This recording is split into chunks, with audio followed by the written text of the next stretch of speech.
So hello everyone, Swami Vivekananda AKR chemistry classes में आप सभी का स्वागत है। चलिए गाइज, अब हमारा जो एग्जाम्पल है मतलब कि ईपीआर और ईएसआर जो है उसके अंदर हमारे एग्जाम्पल्स पे हम थे। वो एग्जाम्पल क्या कर रहे थे, नंबर ऑफ लाइंस निकाल रहे थे, ठीक है ना। तो एक लास्ट एग्जाम्पल रह गया था, उस एग्जाम्पल को आप देख लीजिए। वो एग्जाम्पल क्या था, बाइफिनाइल का। क्या था भाई, बाइफिनाइल का नंबर ऑफ लाइन निकालनी है और बाइफिनाइल आपके सामने एग्जाम्पल है, ठीक है ना। जल्दी जल्दी कीजिए, कोशिश करेंगे कि इसी लेक्चर के अंदर ईपीआर और ईएसआर स्पेक्ट्रा को फिनिश करें। कोशिश मेरी ये पूरी रहेगी कि इसी लेक्चर के अंदर ईपीआर और ईएसआर स्पेक्ट्रोस्कोपी को हम खत्म करें, ठीक है ना। ठीक है भाई, ये देखिए अब यहां पर हमको क्या देखना है कि भाई कितने टाइप के हाइड्रोजन प्रेजेंट है। वहां पर तो सिर्फ एक टाइप के हाइड्रोजन थे और 4 हाइड्रोजन थे वहां पर, ठीक है ना। तो यहां पर नंबर ऑफ लाइन निकालिए आप, कितनी नंबर ऑफ लाइन होंगी भाई। यहां पर कितने नंबर मतलब कि कितने टाइप के हाइड्रोजन है। ये देखिए 4 तो ये हैं और 4 ये हैं और 2 ये हैं, तो भाई 3 टाइप के हाइड्रोजन है, इसीलिए हमें 3 टाइम 2ni+1 का फॉर्मूला लगाना पड़ेगा, ठीक है ना। तो लगा दीजिए 2ni+1 into 2ni+1 into 2ni+1 apply कर दिया भाई। अब यहां पर हमको क्या करना है, n की वैल्यू क्या है 4 इंटू क्या है भाई, हाइड्रोजन ½ +1। यहां पर क्या है n की वैल्यू 4 इंटू ½ +1। यहां पर क्या है n की वैल्यू, यहां पर 2, ठीक है, इंटू ½ +1। तो यहां पर क्या आ गया भाई, ये कैंसिल, ये आ गया भाई 5 आ गया, ये क्या आ गया, ये भी 5 आ गया, ये कितना आ गया 3 आ गया। तो देखिए 5 इंटू 5 इंटू 3 कितना आ गया 75। टोटल नंबर ऑफ लाइन कितनी हो गई भाई 75। तो इस कंपाउंड के लिए जो लाइंस आ गई वो आ गई 75 लाइंस, ठीक है ना। इस कंपाउंड के लिए 75 लाइंस टोटल हमारी आ गई, ठीक है ना। अब आप स्पाइक डायग्राम मत बनाने लग जाना, क्योंकि यहाँ पर रेडिकल वगैरह है नहीं। आप स्पाइक डायग्राम बनाओगे, सर स्पाइक डायग्राम कैसे बनेगा। बस आपको इस कंपाउंड्स में आपको नंबर ऑफ लाइन निकालनी आएंगी, उन नंबर ऑफ लाइंस को आप कैसे निकालोगे ये देख लेना। बस आपको क्या देखना होगा, सबसे पहले आपको देखना होगा कि यहाँ पर कितने डिफरेंट टाइप की न्यूक्लियाई प्रेजेंट हैं, कितने डिफरेंट टाइप की न्यूक्लियाई यहाँ पर प्रेजेंट है, तो देख लीजिए, उससे नंबर ऑफ लाइन आप फाइंड आउट कर लोगे। ये मैंने आपको एनएमआर स्पेक्ट्रोस्कोपी में भी करा दिया था, ठीक है ना। ओके, याद रखिएगा। अब उसके बाद यहाँ पर जो है भाई वो क्या है, इसके बाद यहाँ पर क्या आता है, इसके बाद आता है भाई यहाँ पर रेफरेंस। आखिरकार हम रेफरेंस क्या लेते हैं ईपीआर और ईएसआर स्पेक्ट्रोस्कोपी में, क्या रेफरेंस लेते हैं भाई, उसका नाम लिख लीजिए आप सभी उसका नाम लिख लीजिए। वो क्या होता है, डीपीपीएच। क्या होता है रेफरेंस जो हम ईपीआर और ईएसआर स्पेक्ट्रोस्कोपी में यूज करते हैं, वो होता है डीपीपीएच, ठीक है ना। इसका नाम क्या होता है लिख लीजिए, अल्फा डैश अल्फा डाइफिनाइल मतलब alpha dash alpha diphenyl beta picryl hydrazyl. Picryl hydrazyl ये नेम होता है, और इसका स्ट्रक्चर जो होता है वो स्ट्रक्चर और आप फाइंड आउट कर लिख लीजिए। आप स्ट्रक्चर इसका होता है भाई ये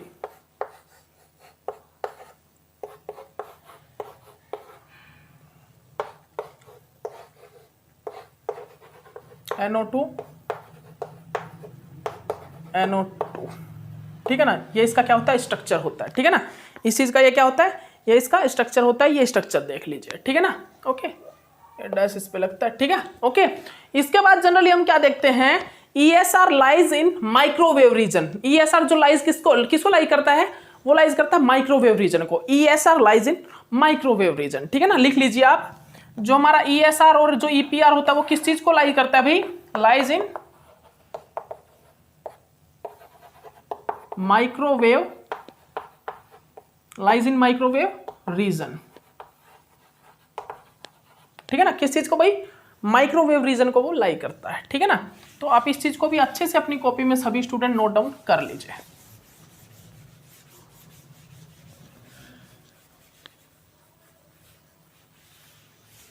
ओके गाइस, फिर हमारा जो टॉपिक है भाई वो क्या आएगा, वो देखिए आप सभी लिखिए स्पिन ऑफ इलेक्ट्रॉन, ठीक है ना, ये मेन है स्पिन ऑफ इलेक्ट्रॉन।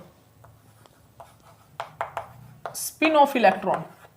तो अब देखिए गाइस, ये जो स्पिन ऑफ इलेक्ट्रॉन है इससे आप क्या समझते हो? जनरली जो एक इलेक्ट्रॉन होता है ना उसकी स्पिन जो क्या होता है भाई, उसकी स्पिन की वैल्यू क्या होती है? हाफ होती है। एक इलेक्ट्रॉन की स्पिन वैल्यू जो होती है वो क्या होती है? हाफ, ठीक है ना। और उस हाफ वैल्यू जो एक इलेक्ट्रॉन होता है उसका अगर हम ओरिएंटेशन देखें तो वो कितने टाइप का ओरिएंटेशन शो करता है? 2 टाइप का, एक तो क्लॉकवाइज एक एंटी क्लॉकवाइज, ठीक है ना।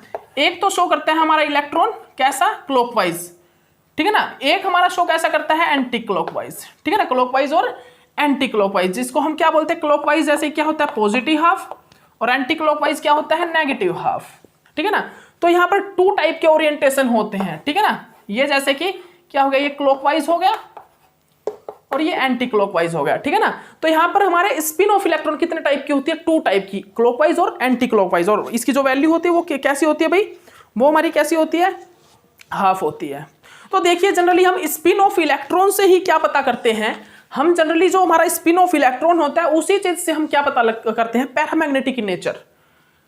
ईएसआर और ईपीआर में हमको पैरामैग्नेटिक नेचर ही तो देखना है, तो वो हम इलेक्ट्रॉन स्पिन से ही देखते हैं। अगर हमारा कोई भी कंपाउंड, कोई भी मॉलिक्यूल, कोई भी एटम, कोई भी मेटल, कोई भी मतलब कॉम्प्लेक्स अगर अनपेयर्ड इलेक्ट्रॉन को कंटेन करके रखेगा तो वहां पर पैरामैग्नेटिक नेचर प्रेजेंट होगा।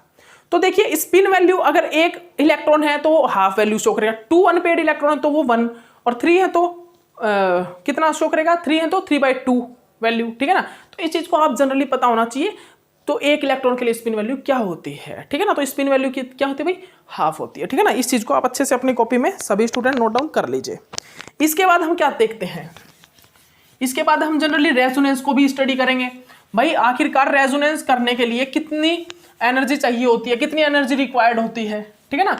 एक स्पिन को रेजोनेंस कराने के लिए, मतलब कि एक इलेक्ट्रॉन को ग्राउंड से एक साइड पहुंचने के लिए, रेजोनेंस करने के लिए कितना एनर्जी चाहिए होता है, ये भी चीज हम देखेंगे, ठीक है ना। तो देखिएगा गाइस, अब हम जो आपको बताने जा रहे हैं वो क्या है भाई? देखिएगा, तो यहां पर स्पिन ओरिएंटेशन कितने टाइप का होता है? 2 टाइप का। इलेक्ट्रॉन का जो स्पिन ओरिएंटेशन है वो कितने टाइप का होता है भाई? 2 टाइप का, positive negative half. Positive negative half होता है, ठीक है ना। तो यहां पर देखिएगा, यहां पर हम क्या देखते हैं?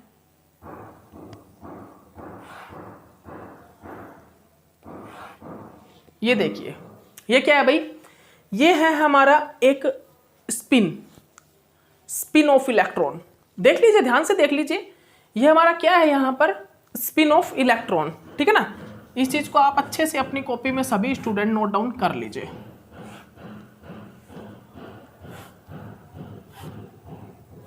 ठीक है ना। तो ये है degenerate level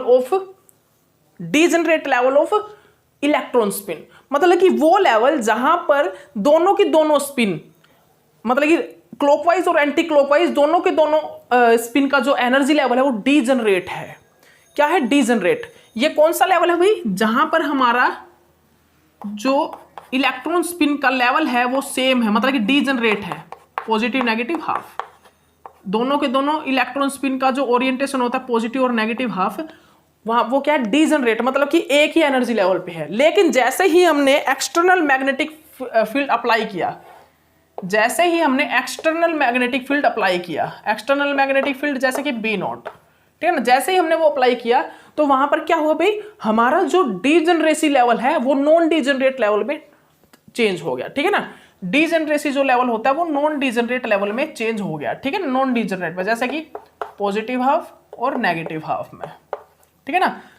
positive spin, clockwise spin वाले इलेक्ट्रॉन तो नीचे रह गए, एंटी क्लॉकवाइज भाई ऊपर चले गए, मतलब कि क्या हो गया? हमारा डीजनरेट लेवल था, जो इलेक्ट्रॉन स्पिन का जो डीजनरेट लेवल है वो नॉन डीजनरेट लेवल में चेंज हो गया, ठीक है ना। हम जो आपको बता रहे हैं वो आप ध्यान से सुनिएगा। क्या बोल रहा हूं भाई मैं आपको? कि जो इलेक्ट्रॉन स्पिन का, जो हमारी इलेक्ट्रॉन स्पिन है, जो हमारी इलेक्ट्रॉन स्पिन है, उसका जो डीजनरेट लेवल है वो नॉन डीजनरेट लेवल में चेंज हो गया, ठीक है ना। इलेक्ट्रॉन स्पिन जो डीजनरेट लेवल होता है वो नॉन डीजनरेट लेवल में चेंज हो गया है, ठीक है ना। तो आप इस चीज को अच्छे से अपनी कॉपी में सभी स्टूडेंट नोट डाउन कर लीजिए। जो डीजनरेट लेवल होता है वो नॉन डीजनरेट लेवल में चेंज हो गया है यहाँ पर, ठीक है ना। और आपको मैं क्या बताना चाह रहा हूं यहाँ पर, और सुनिएगा कि यहाँ पर जो रेजोनेंस एनर्जी, जो रेजोनेंस करने के लिए जो एनर्जी चाहिए होती है वो delta is equal to H mu. H mu energy, इतनी एनर्जी चाहिए, और वो किसके इक्वल होती है, बीटा जी बीटा बी के, ठीक है ना। तो इतनी एनर्जी हमें चाहिए ही चाहिए भाई, इतनी एनर्जी अगर होगी तो हमारा रेजोनेंस हो जाएगा ग्राउंड टू एक्साइटेड स्टेट, ठीक है ना, स्पिन ओरिएंटेशन हो जाएगा, ठीक है ना, ठीक है ना। याद रखिए इतना अगर एनर्जी होगा तो हमारा क्या हो जाएगा भाई, चेंज मतलब कि रेजोनेंस हो जाएगा। ये रेजोनेंस ही तो है, ऊपर से नीचे जाना, ठीक है ना, दिस इज ए रेजोनेंस, ठीक है ना। Ground state to excited state में जाना ही रेजोनेंस कहलाता है। उसके बाद देखिए जीमन स्प्लिटिंग क्या होता है, स्टार्क स्प्लिटिंग क्या होता है। तो जीमन स्प्लिटिंग को समझिएगा। तो हमने यहां पर क्या देखा, पॉजिटिव और नेगेटिव स्पिन दोनों ही डीजनरेट लेवल पे थे, लेकिन जैसे हमने एक्सटर्नल मैग्नेटिक फील्ड उस पर अप्लाई किया तो वो दोनों डीजनरेट लेवल पे चेंज हो गया, मतलब वो स्प्लिट करना स्टार्ट कर दिया उसने। उनमें जो हमारी सिग्नल, जो हमारा सिग्नल था, जो ब्रॉड सिग्नल आता है, वो उसने स्प्लिट करना स्टार्ट कर दिया, वो स्प्लिटिंग होना उसमें स्टार्ट हो गया। तो वही जनरली जीमन स्प्लिटिंग कहलाती है। क्या बोल रहा हूं मैं, when applying external magnetic field then degenerate level is removed and further split into positive और negative of, this is called Zeeman splitting. यहां पर मैं क्या बोल रहा हूं, अगर मैं बताऊं कि ये क्या है तो ये जीमन स्प्लिटिंग ही है, क्योंकि मैंने यहां पर एक्सटर्नल मैग्नेटिक फील्ड अप्लाई करके यहां पर इसका डीजनरेट लेवल रिमूव कर दिया है। क्योंकि मैंने यहां पर क्या किया, इसमें एक्सटर्नल मैग्नेटिक फील्ड अप्लाई करके इसका डीजनरेट लेवल रिमूव करके इसको नॉन डीजनरेट लेवल में चेंज कर दिया, यहां पर ये स्प्लिट कर गया, ठीक है ना। ये जो डीजनरेट लेवल नॉन स्प्लिटिंग था वो स्प्लिट हो गया है। तो इसको हमने जनरली क्या बोला, इसको जनरली हमने क्या बोला, जीमन स्प्लिटिंग। इसको हमने जनरली क्या कहा भाई, ये क्या है, ये जीमन स्प्लिटिंग है, ठीक है ना, ये क्या है, जीमन स्प्लिटिंग। और फाइनली यहां से एक कंक्लूजन भी आया, फाइनली यहां से एक कंक्लूजन भी आया जहां से आपके सामने क्वेश्चन भी पुट अप हो सकते हैं, जहां से आपके सामने क्वेश्चन भी पुट अप हो सकते हैं। तो वो क्या है, वो कंक्लूजन जनरली क्या है, तो उस कंक्लूजन को आप सभी अपनी कॉपी में नोट डाउन कर लीजिएगा। वो कंक्लूजन आया हमारा एनर्जी और मतलब रेजोनेंस से रिलेटेड था, कि हमें फ्रीक्वेंसी निकालने के लिए, फ्रीक्वेंसी निकालने तो फ्रीक्वेंसी भी यहाँ से निकल जाएगी, यहाँ से हमारा बी एक्सटर्नल मैग्नेटिक फील्ड भी निकल जाएगा, ठीक है ना। वो देखिए क्या होता है, वो कि जो हमारा रेजोनेंस होता है वो क्या होता है भाई, delta E is equal to b, मतलब जी बी बीटा, ठीक है ना, यही होता है। और delta E is equal to H mu भी होता है, ठीक है ना, delta E is equal to g B beta और delta is equal to H mu होता है। ये बिल्कुल फाइनल है भाई। तो हमने यहां पर क्या किया, from equation first and second कर दिया, ठीक है ना, from equation first and second, from equation first and second. तो यहां पर क्या होगा, अब यहां पर क्या होगा भाई, यहां पर देखिए h mu g B beta is equal to H mu हो गया, ठीक है ना, ये हो गया, दिखाई दे रहा है। अब हमें यहां से फ्रीक्वेंसी निकालनी है, मान लीजिए, अब हमें यहां पर मान लीजिए फ्रीक्वेंसी निकालनी है, तो वो क्या आएगी भाई, h upon g B beta, ये आ गई हमारी क्या, फ्रीक्वेंसी।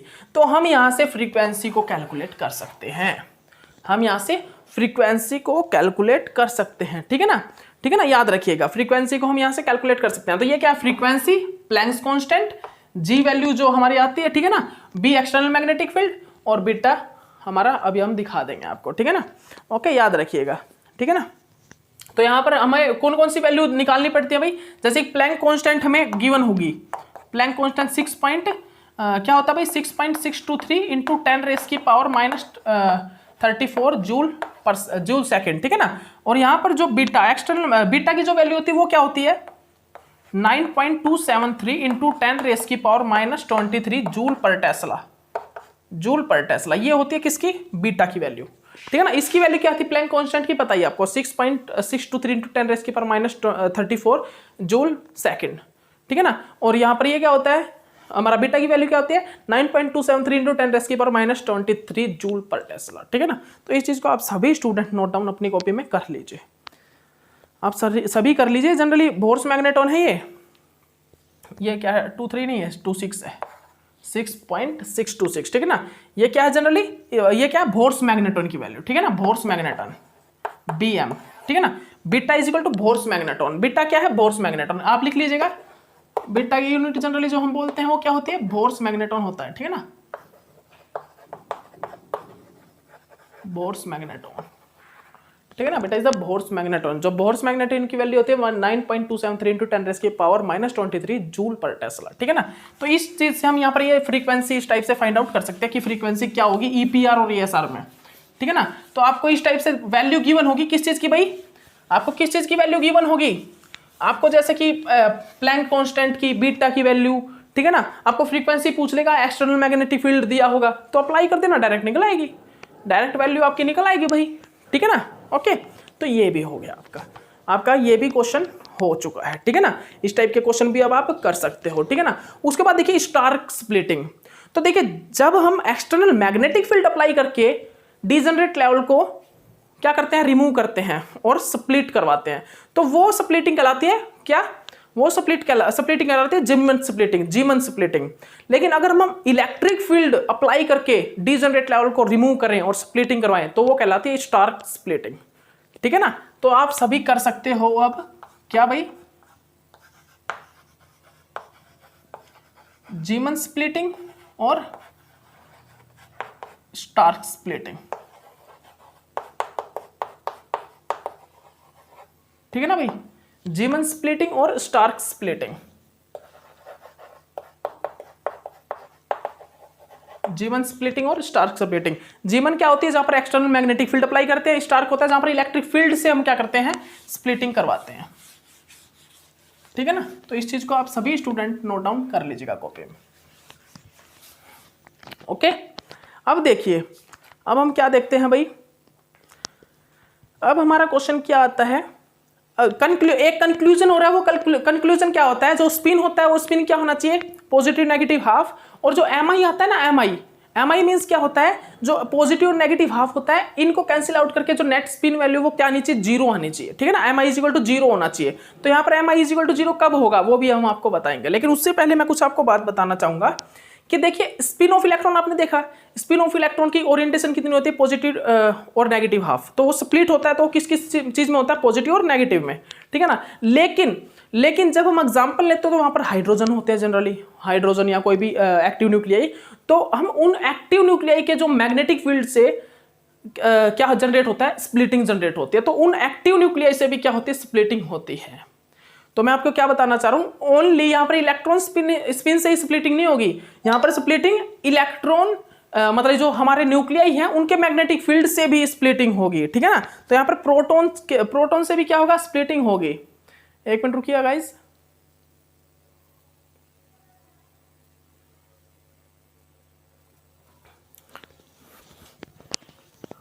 Okay guys. तो हम आपको क्या बता रहे हैं उसको ध्यान से सुन लीजिएगा आप।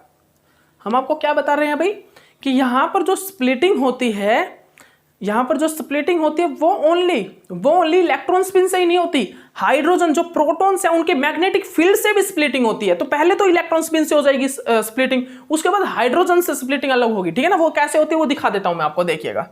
जैसे कि हमारे पास ये डीजनरेट लेवल है भाई, ये डीजनरेट लेवल है, ये ms is equal to positive negative half, ठीक है ना। यहां पर इलेक्ट्रॉन स्पिन की क्या हुई, ये स्प्लिटिंग हुई भाई। ये क्या है, ये पॉजिटिव हाफ और ये क्या है, नेगेटिव हाफ, ठीक है ना। इसके बाद यहां पर प्रोटॉन से अलग क्या हुई, स्प्लिटिंग हुई। प्रोटॉन के कारण क्या होगा, अलग से स्प्लिटिंग होगी। ये क्या हुआ, प्रोटॉन के कारण क्या हुआ, अलग से स्प्लिटिंग होगी, ठीक है ना। तो इस चीज को आप अच्छे से अपनी कॉपी में सभी स्टूडेंट नोट डाउन कर लीजिए। देखिए positive half, negative half, positive half और ये नेगेटिव हाफ, तो इसके कारण अलग स्प्लिटिंग होगी। तो ये तो इलेक्ट्रॉन स्पिन से स्प्लिटिंग हुई है, ये प्रोटॉन के मैग्नेटिक फील्ड से स्प्लिटिंग हुई है, ठीक है। तो आप याद रखिएगा हमेशा कि यहां पर इलेक्ट्रॉन स्पिन से जो स्प्लिटिंग होगी वो अलग है, और जो प्रोटॉन्स जो एक्टिव न्यूक्लियाई उनसे जो मैग्नेटिक फील्ड से स्प्लिटिंग होगी, उनके जो मैग्नेटिक फील्ड जनरेट करता है जो वो, ठीक है ना, जो प्रोटॉन मैग्नेटिक फील्ड जनरेट करता है उनसे जो स्प्लिटिंग होगी वो अलग होगी। तो यहाँ पर प्रोटॉन से भी स्प्लिटिंग होगी, तो वो इस टाइप से स्प्लिटिंग हो जाएगी, ठीक है ना। तो आप इस चीज को भी अपनी कॉपी में सभी स्टूडेंट नोट डाउन कर लीजिए, ठीक है ना, ठीक है ना। तो आप क्या लिख सकते हो भाई, ये क्या है, डीजनरेट लेवल, ठीक है ना। ये क्या है, डीजनरेट लेवल, डीजनरेट लेवल है, ठीक है ना। ये क्या है, ये जब हम एक्सटर्नल मैग्नेटिक फील्ड अप्लाई करते हैं वो बी नोट, जब हम एक्सटर्नल मैग्नेटिक फील्ड अप्लाई करते हैं उस टाइम जो स्प्लिटिंग होती है वो। ये क्या है, फर्दर में क्या होता है, फर्दर स्प्लिटिंग होती है, ये वो है, ठीक है ना। ये क्या है, जब फर्दर स्प्लिटिंग होती है इसको हम वो बोलते हैं, ठीक है ना। इसको जनरली हम क्या बोलते हैं भाई, जब हमारी फर्दर स्प्लिटिंग होती है किसके कारण, मैग्नेटिक फील्ड ऑफ प्रोटॉन्स के कारण, magnetic field of active nuclei के कारण जो स्प्लिटिंग होती है ये वो है, ठीक है ना। ओके ठीक है ना भाई। तो यहां पर देखिए कंक्लूजन निकल के आया हमारे सामने एक कंक्लूजन निकल के आया। वो कंक्लूजन क्या था कि यहां पर जो हमारा एमएस है, ये स्प्लिटिंग जो हो रही है, ये जो स्प्लिटिंग हो रही है वो कब होंगी भाई, जब हमारा ms is equal to positive negative half होगा और mi इज इक्वल टू 0 होगा। ये 0 कब होगा भाई, जब हमारा पॉजिटिव और नेगेटिव आपस में कट हो रहा होगा। तो पॉजिटिव और नेगेटिव तो आपस में कट हो ही जाएगा, ठीक है ना। पॉजिटिव नेगेटिव आपस में कट होकर क्या देगा, 0 वैल्यू देगा। तो mi इज इक्वल टू 0 और ms is equal to positive negative half होगा। तो उसी टाइम पे क्या होगा भाई, हमारा यहाँ पर स्प्लिटिंग पॉसिबल हो गई, ठीक है ना। ओके ठीक है ना भाई। ESR एक्टिव मॉलिक्यूल के लिए ये कंडीशन हमें चाहिए ही चाहिए, ठीक है ना। तो ESR एक्टिव कंडीशन अगर चाहिए हमें, अगर इस ESR और EPR एक्टिव कंडीशन चाहिए तो ये हमें चाहिएगा। ये मतलब ये कंक्लूजन है इसका लास्ट में जो निकल के आया कि अगर हमें ESR और EPR एक्टिव न्यूक्लियाई चाहिए या एक्टिविटी मतलब EPR एक्टिव कौन होगा, तो वहां पर ये कंडीशन फॉलो होगी तो ही वो EPR और ESR एक्टिव होगा, ठीक है ना। कब, जब ms is equal to positive negative half और mi इज इक्वल टू 0 होगा तो वो EPR ESR एक्टिव होगा। उसके बाद आखिरकार हमारा रेजोनेंस कब होगा, तो एक रेजोनेंस करने के लिए जितनी एनर्जी चाहिए वो क्या होती है भाई, अगर हमारे पास इतनी एनर्जी है,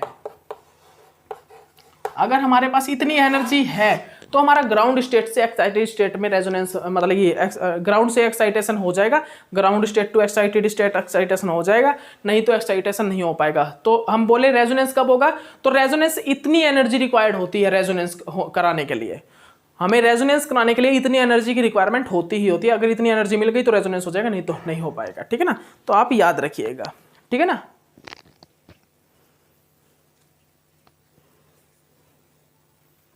ठीक है ना भाई, याद रखिएगा इस चीज को। आप अच्छे से अपनी कॉपी में सभी स्टूडेंट नोट डाउन कर लीजिए, ठीक है ना। सभी स्टूडेंट कर लीजिए कि रेजोनेंस कराने के लिए कम से कम इतनी एनर्जी तो चाहिए ही चाहिए, ठीक है ना। तो मैंने क्या बताया आपको, जब हमने एनर्जी दी तो ग्राउंड स्टेट से इलेक्ट्रॉन क्या हुआ, एक्साइटेड स्टेट में मूव कर गया, तो वो क्या हुआ, रेजोनेंस हुआ एक प्रकार से, रेजोनेंस, ठीक है ना। तो रेजोनेंस कराने के लिए कितनी एनर्जी चाहिएगी, इतनी एनर्जी तो चाहिएगी, ठीक है ना। तो याद रखिएगा। और एक कंक्लूजन मैंने आपको बता दिया, ms is equal to positive negative half और mi इज इक्वल टू 0 होना चाहिए, ठीक है ना। तो इस चीज को भी आप सभी नोट डाउन कर लीजिए। अब देखिए अब क्या निकालेंगे, नंबर ऑफ लाइंस और स्पाइक डायग्राम कुछ एक, ठीक है ना। वो किस किस के निकाल रहे हैं वो मैं आपको बताता हूँ। H रेडिकल का निकाल लीजिए, आप सभी निकालिएगा, डायग्राम भी बनाइएगा साथ में, ठीक है ना। डायग्राम भी बनाइएगा, ठीक है ना। क्या क्या करना भी हमको, एक तो H रेडिकल का है और एक CD3 का है और एक CH3CD का है, ठीक है ना। एग्जाम्पल लीजिए H radical, CD3 radical, CH3, CD2 radical, ठीक है ना। ये आपके सामने एग्जाम्पल्स हैं, ये आपके सामने कुछ एक एग्जाम्पल्स हैं। तो अब आप यहां पर क्या देखोगे भाई, अब आप जनरली यहां पर क्या चीज सीन करोगे, जल्दी बताइएगा इस। अब आप यहां पर क्या देखोगे, ठीक है ना। तो देखिए अब हम यहां पर आपको क्या चीज डिफाइन कर रहे हैं भाई, सुनिएगा ध्यान से। अब हमें यहां पर नंबर ऑफ लाइंस और स्पाइक डायग्राम बनाना है। तो कैसे बनाओगे, देखिए सबसे पहले हम ले रहे हैं एग्जांपल में H रेडिकल। तो यहां पर कितने नंबर ऑफ अनपेयर्ड इलेक्ट्रॉन आप सभी को पता है, लेकिन हमें नंबर ऑफ अनपेयर्ड इलेक्ट्रॉन से अभी क्या लेना देना। ये नंबर ऑफ अनपेयर्ड इलेक्ट्रॉन तो ये बताएगा कि ये EPR एक्टिव है या नहीं, लेकिन हमको नंबर ऑफ लाइन निकालनी है। तो 2ni+1 हाइड्रोजन है, हाइड्रोजन कितना है भाई 1, I की वैल्यू हाफ, पॉजिटिव 1, ठीक है ना। तो क्या आ गया 2 आ गया। मतलब कि यहां पर 2 का मतलब क्या है, डबलेट, एक प्रकार से डबलेट आ रहा है भाई। क्या आ रहा है, डबलेट आ रहा है। तो यहां पर अगर हम इंटेंसिटी रेशो निकालें, तो क्या आएगा 1:1 आएगा। इंटेंसिटी रेशो 1:1 आएगा। लाइन कितनी आ रही है 2, कितनी आ रही है 2 लाइन, 2 लाइन आ रही है। लाइन कितनी आ रही है इसकी 2 आ रही है और इंटेंसिटी रेशो 1:1 आ रहा है। कितना आ रहा है, इंटेंसिटी रेशो हमारा 1:1 आ रहा है, ठीक है ना। तो आप इस चीज को अच्छे से अपनी कॉपी में सभी स्टूडेंट नोट डाउन कर लीजिए, ठीक है ना। सभी आप नोट डाउन कर लीजिए इसको। तो यहां पर सीधी सी बात है, यहां पर जो एम होगा ना, एम एस जो होगा वो क्या होगा, पॉजिटिव नेगेटिव 1, और यहाँ पर जो एम आई होगा वो कितना होगा, 0 होना चाहिए। तो 0 तो हो ही जाएगा, +1 -1 से माइनस हो जाएगा और m i is equal to 0 हो जाएगा, ठीक है ना। तो ये कंडीशन यहाँ पर फॉलो होती है। और यहाँ पर अगर मैं डायग्राम बनाऊँ, अगर मैं आपको यहाँ पर डायग्राम बताऊँ तो डायग्राम क्या होगा, पहले तो एक्सटर्नल मैग्नेटिक फील्ड जैसे ही हम अप्लाई करेंगे तो क्या होगा भाई, जो हमारा इलेक्ट्रॉन स्पिन है उससे क्या होगा, स्प्लिटिंग। उसके बाद यहाँ पर प्रोटॉन के कारण अलग से स्प्लिटिंग होगी, प्रोटॉन के कारण अलग से स्प्लिटिंग होगी, फर्दर स्प्लिटिंग होता है प्रोटॉन के कारण, ठीक है ना। ओके, तो इस टाइप से होगा। उसके बाद देखिए नंबर ऑफ लाइन निकालनी है हमको किस चीज की, CD3 की, ठीक है ना। CD3 की हमें नंबर ऑफ लाइन निकालनी है, स्पाइक डायग्राम बनाना है, ठीक है ना। स्पाइक डायग्राम, यहाँ पर तो स्पाइक डायग्राम का कोई रोल ही नहीं था क्योंकि यहाँ पर भाई एक ही न्यूक्लियस था, यहाँ पर नहीं बनेगा, ठीक है ना। यहाँ पर देखिए, यहाँ पर करते हैं हम यहाँ पर बनाइएगा, यहाँ पर भी स्पाइक डायग्राम तो आप नहीं बना पाओगे, इसमें बना लोगे, ठीक है ना। यहाँ पर बनाइएगा क्योंकि एक ही न्यूक्लियाई है डी, ठीक है ना। तो यहाँ पर देखिए CD3 में निकालिए, ठीक है ना। यहाँ पर क्या होगा, 2ni+1 क्या होगा भाई, 2 इंटू क्या हो जाएगा,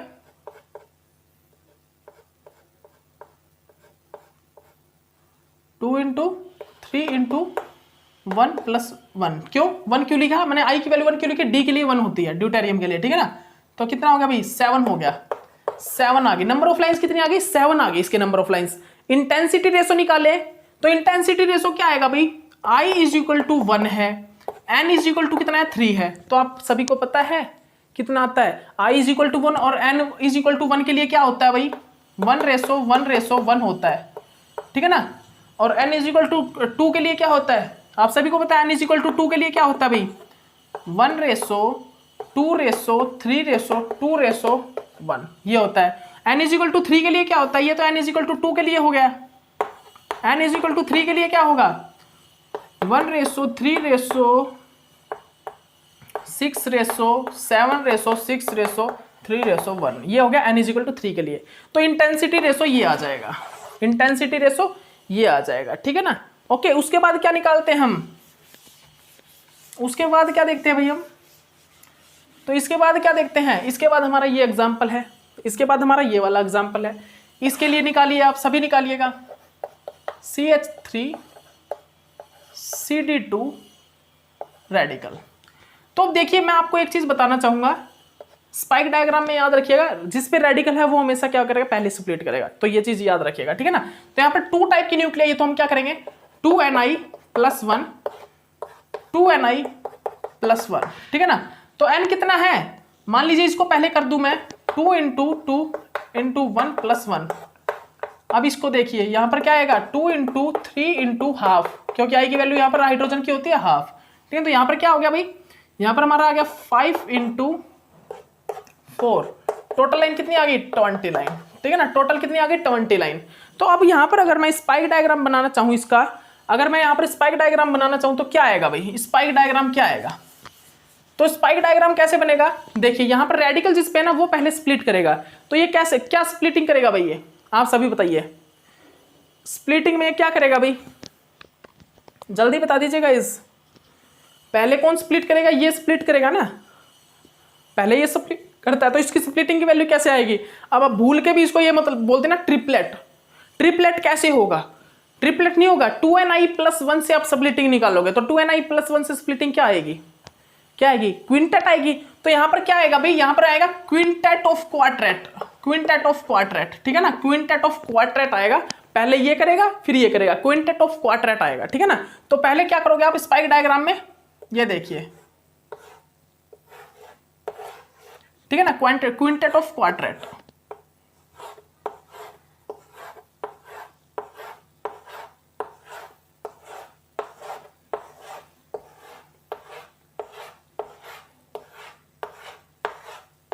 ठीक है ना, ये हो गया। तो ये हमारा स्पाइक डायग्राम इसका बनता है।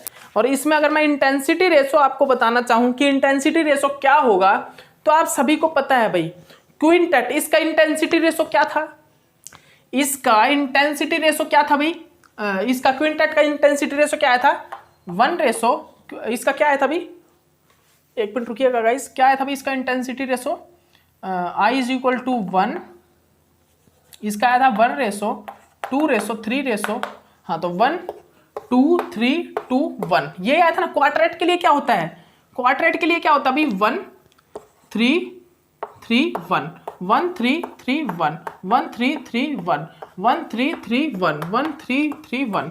तो आपको अगर कंप्लीट इंटेंसिटी रेशो निकालना हो तो इनको क्या कर दीजिए, मल्टीप्लाई कर दीजिए, निकल आएगा। देखिए 1 को इससे कंप्लीट मल्टीप्लाई कर दीजिए, 2 को इससे कंप्लीट से मल्टीप्लाई, 3 को इससे, आपका कंप्लीट इंटेंसिटी रेशो निकल के आ जाएगा। ठीक है ना। तो कंप्लीट इंटेंसिटी रेशो अगर आपको लिखना हो तो हम लिख के दिखाएं तो वो क्या आएगा, कंप्लीट इसका इंटेंसिटी रेशो क्या आएगा भाई, आएगा 1:3:1, और यहां पर क्या आएगा 2:6:6:2, यहां पर क्या आएगा, यहां पर क्या आएगा 3:9:9:3, यहां पर क्या आएगा 2:6:6:2, उसके बाद क्या आएगा 1:3:3:1। ये कंप्लीट इंटेंसिटी रेशो इसका हो गया। ठीक है ना। ओके, तो अब जो हम करेंगे भाई वो आएगा हमारा डियागो डायग्राम। क्या आएगा, डियागो डायग्राम। बहुत ज्यादा इंपॉर्टेंट है भाई। आपको कुछ एक चीजें बताऊंगा इसमें, टाइम देख लेता हूं, 1 मिनट रुकिएगा, 1 मिनट रुकिएगा इस। ठीक है, अब हमारा क्या है डियागो डायग्राम। तो डियागो डायग्राम में मैं 2-3 लाइन लिखवा रहा हूं, फिर उसके बाद नेक्स्ट लेक्चर से कंप्लीट ही कराऊंगा, अभी नहीं कराऊंगा इसको मैं आपको।